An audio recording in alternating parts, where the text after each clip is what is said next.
Hello everyone, finalKenpachi here. Welcome to another Raid Shadow Legends video. In this video guys, I'm gonna show you upcoming patch, news, and the new champion guys, okay? Update 7.40. With this update guys, we are gonna get a Hydra clash. So there's some rules, let me mention you guys before that. Obviously you need to be level 45 to attack the Hydra, and your clan need to be at least 10 member above the level 45, okay?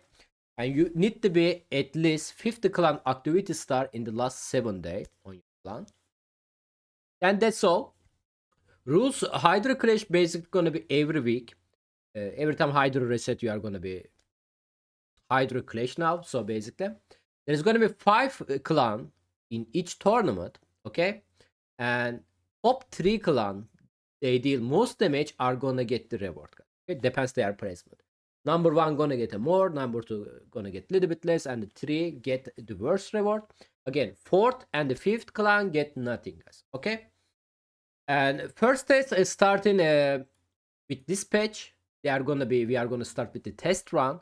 Because of the test run, only top 3000 clan gonna be enter this test run, guys. Okay.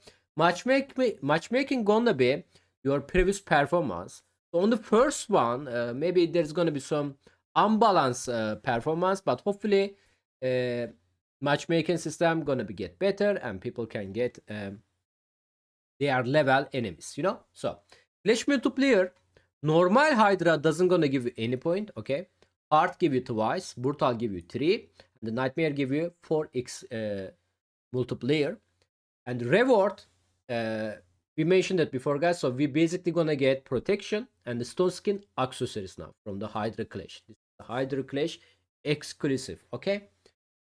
These stat bonuses over there you guys seen, they are the 9 piece of set, guys. If you give your champion 9 piece of the protection, you are gonna get a 40 resistance, 15% HP, 32% speed, 75% chance of the protecting, buff cast by the Weaver, ally steal 5% more damage for each active buff on them cast by the Weaver. So for each active buff you cast on them, they are gonna deal 5 additional more damage. Okay. For example, Duchess, like Duchess casting loss of the buff. And Stone Skin, of course, Stone Skin, this is the stat for the 9 piece, okay, guys, okay? 80 resistance, 16% HP, 30% defense. Stone Skin buff for 2 turn. At the start of the round, 50% chance of the blocking removal or the steal. Increase the Stone Skin shield value by value at the 9th pieces. So it's gonna be increase your shield a little bit bigger. I don't think this is gonna be that important, to be honest. Like, depends, I guess, because like if you are give your DPS champion stone skin, their shield is not that great. But support character shield is like never be issue, you know, because they have a high HP. Anyway, like I said, guys, we are gonna get this stuff. If you win top 3 on your Hydra Crash tournament, you are gonna get accessories, protection accessories, or stone skin accessories. Another thing, this is also coming with the new patch, clan versus clan tournament update. What is the changes? Basically guys, these changes are good. Some people saying, bro, I wanna farm Iron Twin, I wanna farm Sand Devil during the CvC, but they are not give any point. Not anymore. We are gonna get point from Iron Twin, Sand Devil, Quantum Shogun, Ascendant Artifact, and the accessories also gonna give you point now. Opening your souls, perfect soul, getting the perfect soul also gives a point, and winning on the live arena also give you perfect. Okay. One more change, from tier 2 to tier 6, they are also expanding capacity for the clans. They didn't give the detail there, guys, but there are gonna be more people in each tier, guys. Okay, not tier 1, it's starting from tier 2 to 6, guys. Okay. And we are also getting Demon Lord clan boss quick beta. There's a one stuff going on this one from the test server, what I saw, which is I don't like it. So basically guys, it looks like you guys need the one key, the clan boss key will auto to unlock this feature. I don't know why they make like that. It's super bad design if you ask me, for a early game player, mid game player who's still struggling on the one key in the clan boss, you know. Not everyone is 1k in the combos. It's not that easy. If you are 1k in the combos, you should be no problem here. You can just enjoy your quick battle. But this kind of stuff, I hope they are gonna change that soon before the release. Maybe that will be nice. But yeah, I didn't like it, guys. It looks like you need the 1k full auto combos. Let's say Nightmare, you need to do 70.2 million to 1k. The Nightmare, you need to do like 41 million, 40 million, stuff like that. If you manage to reach these numbers, then you are going to unlock the quick battle feature. And the new champion, speaking of the new champion, this is the fusion champion, guys. There is one little bit changes, but not that little. Depends what was your plan to use him. So basically, guys, this was the fusion previous skill. As you guys see, attack when enemy increase the value of the all shield buff on this champion by 25%. Also increase the value of any shield buff on ally with the lowest HP by 25%. Skill still same, as you guys see, but there is little bit not now here. The increased value of the shield buff cannot exceed 10,000 HP. So they basically limit the shield, guys. It's not going forever high, you know. Maybe you guys saw some videos already from the test server. In the infinite shield comp, he can do some crazy numbers. Not he, but one champion, he's dealing more damage for the more shield he have. He's like doing like 200 million each time he hit, by the way. So it looks like Plarium wasn't happy about that, so they decided to limit this. But again, this is the only changes on him. This is only gonna be affect infinite shield comp. So if you guys wanna build them in the different places, you don't have to worry about it. Okay, guys. We are getting new epic champion, Force Affinity, attack type dwarves. Her skills are interesting, guys. Attack when enemy has 50% chance of the decreased duration of the bomb debuff by 1 turn on the 1 skill. Also has 25% chance of placing bomb debuff on random enemy for 1 turn. Instantly detonates the bomb debuff placed on that random enemy. All bomb debuff placed by this skill on the enemies whose max HP is higher than 200k, boss, talking about the boss, will do 20% more damage on it. Attack when enemy twice, the first hit 75%, gonna be 100 after the book. Chance of placing 2 bomb debuff that detonate after 2 turns. The second hit has 55% chance of the applying debuff spread effect. Taking 1 bomb debuff and placing it on all other enemies. Same thing also repeating here. The chance of the spread effect gonna be 60, 70, 80%. It's kinda a little bit RNG. She's budget, guys. She's budget guys or stuff like that. Give me 1 second. Sorry for my phone. And attack an enemy has 75% chance of the place a weaken. Remember, guys, weaken, if you place a weaken debuff on the enemies, they are gonna take a more damage from the bomb debuff. Okay. Grants extra turn if the weaken was placed on all enemies by this skill. There is a chance of the weak attack against the Spirit Affinity, but if she managed to place a weaken debuff, which is you cannot place a debuff on Stone Skin Champion, not that, she's gonna get an extra turn. So you can cast a weaken with her, then get extra turn if you manage to place all of the champion, then you can place your bomb afterwards. And place a revive on death buff on this champion by 2 turn when an enemy dies from a bomb debuff. 6 turn cooldown. It's no, by the way, cooldown reduction from this skill. And accuracy, all battle by 40. It's really hard to judge this champion, guys. I'm thinking like budget Gaius, budget Grishak, stuff like that. But yeah, passive skill, interesting, doesn't make sense, but you never know. You never know.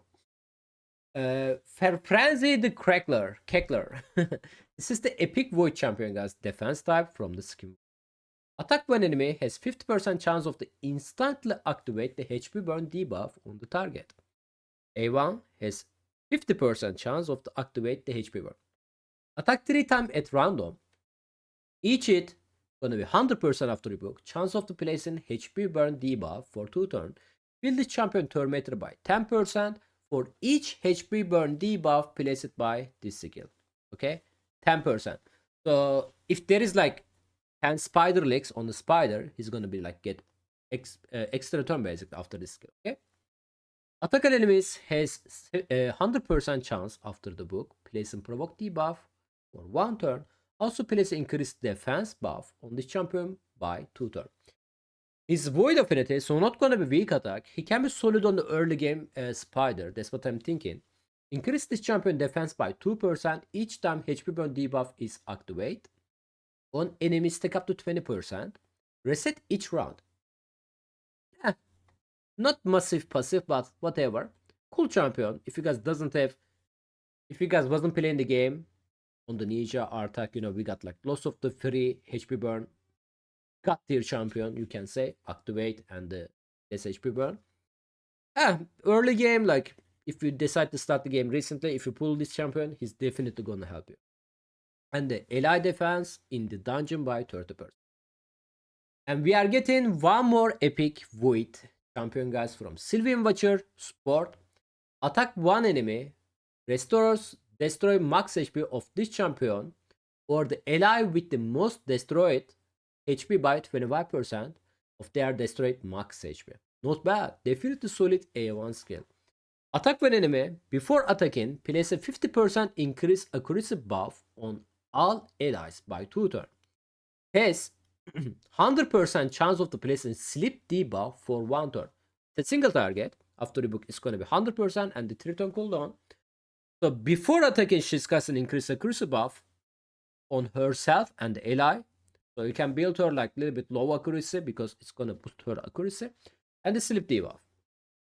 That's a cool one. Place a block debuff buff on all allies by 2 turn, then heal all allies by 30% of their max HP. Their max HP. Not this champion max HP. Their max HP. If you have like DPS champion, low HP, it's gonna heal that champion low. Basically, this skill has a 4 turn cooldown, guys. Okay. Passive skill looking interesting. I don't remember we have this kind of passive skill before. Has a 12% chance of activate a give extra turn effect on this champion or an ally after using any active skill. If there are multiple champions on the team, only one of them gonna be work. 1 turn cooldown, basically no cooldown. So let's say you are using this lady on your Hydra and you have a Duchess just throwing us, okay? Duchess use the veil. There is a chance, 12% chance she's gonna get extra turn. This is probably gonna proc Relentless champion as well. So that's very nice passive skill. I wish her like abilities are also a little bit better for the passive skill.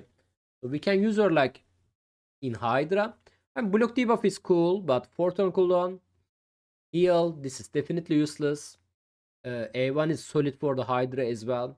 A1, A3 and the passive skill looks solid for the Hydra, especially early game, mid game. Obviously Faction More she can help you a lot. Not terrible, but end game, probably she's not gonna be that good. And there we go, guys. Time for the legendaries. We are getting Neve, Orc, Attack, Spirit Affinity legendaries. Orc faction for how to say lots of attack champion looking very sick. Like their design is very solid, except not there maybe. For example, King Korok, looking fantastic. Danang looking fantastic. This champion also looking fantastic, guys. But the problem is, the champion I just show you in the game, they are bad. I just scared about this champion gonna be bad as well. Hopefully not. We don't know his multiplayer yet. But let's take a look his skill. Attack when enemy still 10% of the target turn meter. Has 25% chance of to repeat this skill. So he's gonna attack, 25% chance, gonna attack again. A2 skill, attack one enemy twice. Before attacking, transfer all debuff from this champion to a target. Damage from the first hit increased by 10% for each debuff transfer. Then applies debuff spread effect, taking 2 random debuff from the target and placing them on the all enemies. Damage from the second hit increased by 5% for each debuff transfer and each debuff applied through to the debuff spread effect. This skill has 3 turn cooldown. Let me quickly talk about this skill, guys. He's attack champion, he's DPS. He's not gonna have a massive HP. If he have a loss of the debuff, he should be dead. Like, he's not gonna survive that much debuff, right? Like, what is the enemy team doing? Enemy team landing debuff on him and just gonna let him get a turn? That doesn't make sense, right? But let's read the A3 skill. Attack all enemies. Before attacking, remove all buff from all enemies. Damage increased by 5% for each buff removed. Fill the champion turn meter by 15% for each enemy killed by this skill. This skill is a 4-turn cooldown. The A2 skill saying, bro, gotta somehow debuff, survive, then spread that, like transfer your debuff to enemy team. A3 skill saying, bro, you need to start the game first. Like, you go attack them. You know, don't wait. It's kind of weird. There is no synergy between these two skills. A3 skill solid though. We don't know his multiplayer yet, like I said. But like, you don't need to give him crazy accuracy, guys. If you guys give him like 300 accuracy, 250 accuracy, it's not gonna be enough to strip the support character buff. Obviously, they are probably gonna be enough resist to resist you. But you can remove buff from the enemy DPS champion, and if his damage is strong, you can kill them. So not bad, you know. They can revive again, so you need to deal with it again, but yeah. And the passive skill, at the start of this champion turn, place a 50% increase accuracy buff and 30% increase critical damage buff on them by one turn. There we go, guys. Like, at the start of this champion turn. So whenever he got a turn, he's gonna cast increase accuracy, increase critical damage buff on himself. So you can build him a little bit low accuracy. You can build him like 200 accuracy, maybe even 150, you know. Can be enough. At the end of the champion turn, place a 30% decrease crit rate debuff and 25% decrease critical damage debuff on the enemy with the highest critical damage by one turn. Basically, a DPS champion. Again, you guys did a accuracy for this champion skill. Good thing is he's casting increased accuracy with increased critical damage buff on himself. That's not bad thing. This champion good or bad? The thing is, attack all enemies, like attack one time, kind of skills are not that great. I prefer like attack all enemies like twice, stuff like that. But the skill damage is increasing by 5% for each buff removed. I'm not sure he is gonna be able to one shot any DPS under bolster set, you know.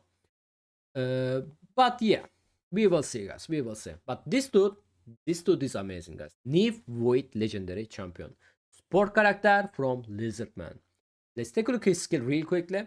Attack one enemy, fill this champion turn meter by 15%. Also fill turn meter of all allies, except this champion, by 10% when attacking a target under HP burn debuff. Okay. Place a HP burn debuff on all enemies for 3 turns and instantly activate any HP burn debuff on all enemies. Guys, yes, you guys read correctly. Place an HP burn debuff 3 turns, then at the same time he's gonna activate all of them. Then place a shield buff all allies by 2 turns, equal the damage infected by the HP burn activate. The value of the shield buff cannot exceed 5%. 25k, my bad, 25k. The skill is 3 turn cooldown, by the way. Very strong skill. Revive all dead ally with 50% HP, 40% per meter, grants extra turn. The skill is a 5 turn cooldown, but he's gonna get the extra turn, so 4 turn cooldown. Very strong again. Good revive. And the passive skill, fill the turn meter of all allies by 5%, each HP burn debuff place. Literally is filling your turn meter for each HP burn place. Whenever a HP burn debuff activate, heal all allies by 5% of their max HP.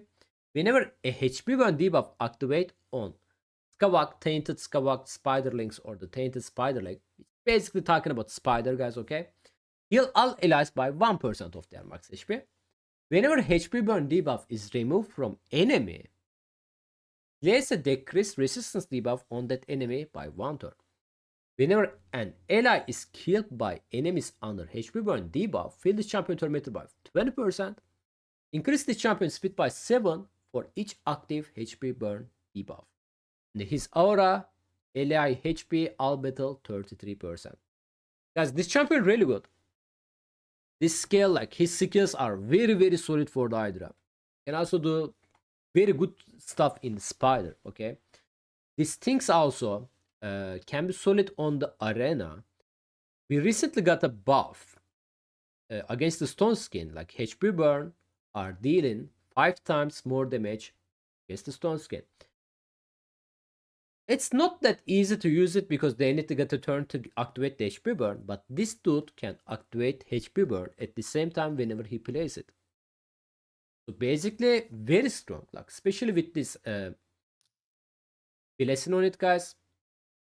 Incernate, I'm sorry if I pronounce it wrong, because like on the 6-star for example, actually on the 5-star, increase damage from HP burn debuff by 100%. They increase enemy turn meter when they receive damage from HP burn debuff. I think this champion gonna be very solid on the arena as well, guys. Gonna keep eye on it. Obviously, it's a god tier for the Hydra. Any content, to be honest, you can use him anywhere you want. He can be wave cleaner as well with this big A3 skill, A2 skill, my bad. Show you again. There go A2 skill, which is 3 turn cooldown. Also plays your shield, you know. Again, Hydra god, arena can be useful. You have to test it. But yeah, that's all, guys. Sorry, that was a long video, but I have to mention everything. I hope I didn't miss anything. It is looking solid. I cannot wait to test this Hydra Clash. Hydra Clash, not test actually. But this Demon Lord Quick Battle is the big, obviously. Gonna save lots of the time from us. It's just so sad why they are limiting for the 1 key players only. But let me know what you guys talking about, thinking about this patch and the new champion. Hopefully you guys liked the video. See you guys later. Bye bye, guys.